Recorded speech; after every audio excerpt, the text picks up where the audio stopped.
Имаме. Да. Коя е нашата любима тема на училище? Да снима ли? Да. Снима, да.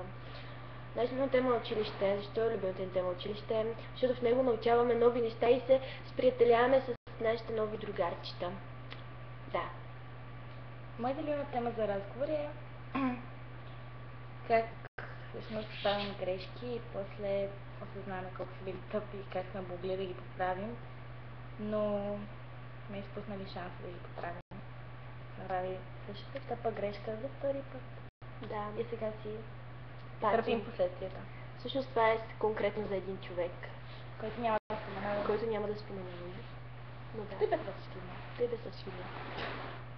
Но като цяло, да, моята любима тема е колко обичам Джоанка, колко много обичам моята прекрасна Джоанка и как си давам живота за нея. О, да. И как всички ни завиждате, защото сме супер яките.